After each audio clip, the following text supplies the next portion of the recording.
So this brings me to the concept of co-bodying, which happens within the family, and it's part of the process of somebody being supported in their life journey of forming themselves. Let me be mischievous. Okay. Tell me what you understand about co-bodying. You're being really mischievous. What I understand is that in the personal interactions between people, when one is growing up, one has the experience of being supported by other people, older people in the community.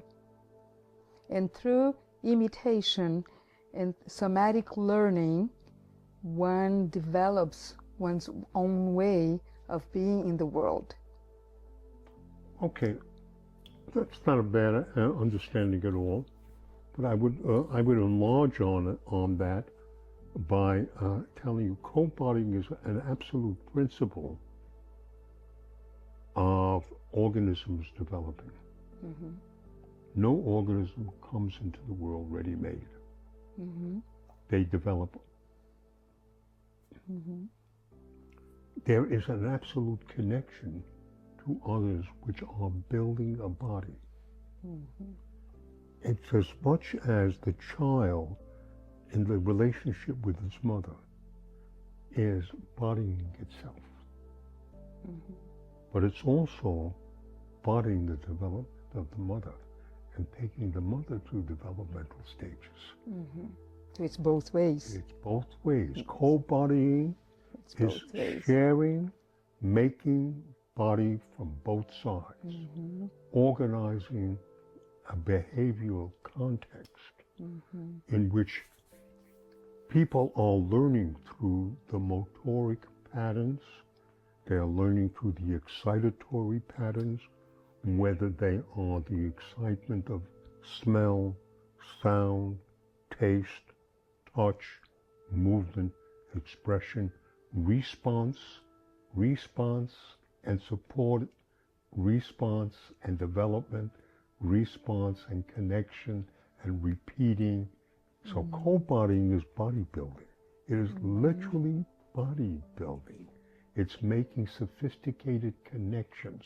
It's making use of the organism, mm-hmm. making connections inside itself mm-hmm. that keep expanding over and over again, so that the body is growing connections, and the body is growing connections in its cortex, and the cortex is growing connections in itself, and the cortex is growing connections into the body. Mm-hmm. And that this forming of connections with another person begins to be the analog for how a person can be alone after they reach a particular age and develop from within themselves a co-bodying relationship. And I give you two examples. Mm-hmm. Albert Einstein, mm-hmm. who began to understand the world from his own internal Gedanken experiments, where he thought and imaged mm-hmm. about perception of light, and mm-hmm. he formed a whole theory of what the laws of physics were at that mm-hmm. time, mm-hmm. which were completely different than Newton's. And mm-hmm. Newton had a different kind of bodying pattern. Mm-hmm.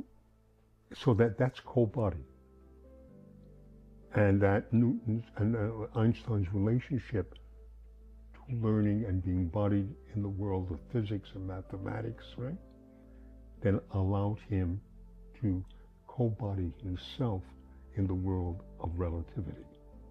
He had an extraordinary trust in his own imagination. But yes. And that's a development also, right? And then Beethoven, who grew up learning music, who brought himself to Vienna, who interacted directly and indirectly with Haydn and Mozart mm-hmm. and other musical people, and co-bodied his musical talents and mm-hmm. saw the musical form, and then as he became deaf, formed a relationship to himself in organizing music. So then he co-bodied himself which is that's an evolutionary process. That evolutionary process tells you that at a certain point in life, solitude, being with yourself, is a forming process for the person to mature and keep making connections. So co-bodying tells you the relationship between two bodies making a whole series of connections that make motor patterns available.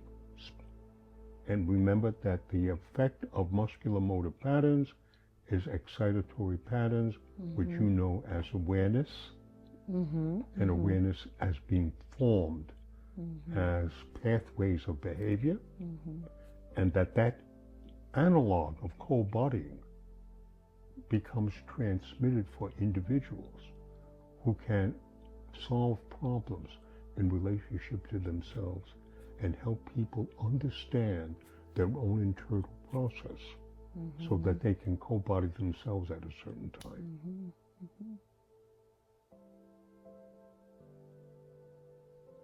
That's good. Are we finished?